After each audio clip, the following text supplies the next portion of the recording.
Ada kau pengalaman hok masuk dengan 4x4 kok? 4x4. Masuk dengan 4x4 ni hok cikgu rasa menakutkan ke? Kali ikut pengalaman memang kata kenali tu. Kenal. Sebab kita besok boleh buat kereta, kita buat kereta kecil dah. Betul. Sekali bila kita tupai-tupai besar ke apa sayang ada helak. Satu hari tu saya numpai dia naik pergi sekolah. Helak besar kan letih. Besar kan dah berumur ke. Okay. Dia pakai tepi. Orang sana gelar saya Sok. Okay. Ganti aku. Okay. Panggil kau ke apa tu? Sok tu nama saya. Dia panggil nama Sok lah. Okay. Sabri kan? Sok. Okay. Oh, okey. Ganti aku bawa kereta. Dia kecil bersabar lah kan. Dia kecil Kelantan. Ya, betul.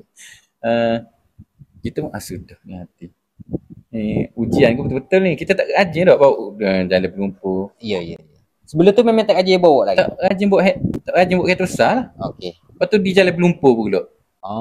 Memang beza tu. Lepas tu kita gagah dengan diri jugalah. Cuba kata kan. Try juga. Cuba bawa. Mula-mula memang dengan tak pandai nak kawal ke apa kan.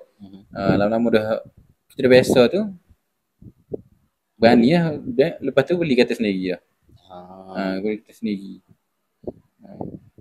Memang kena ada pengalaman lah. Bawa memang mencabar. Naik bukit pun apa? Ada cara?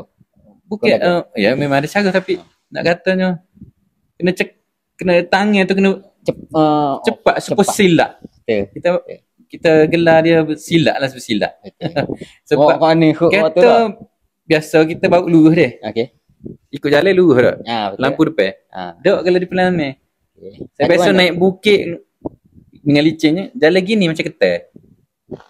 Nyengging. Kalau panggil nyengging daripada bawah. Naik nyengging mata.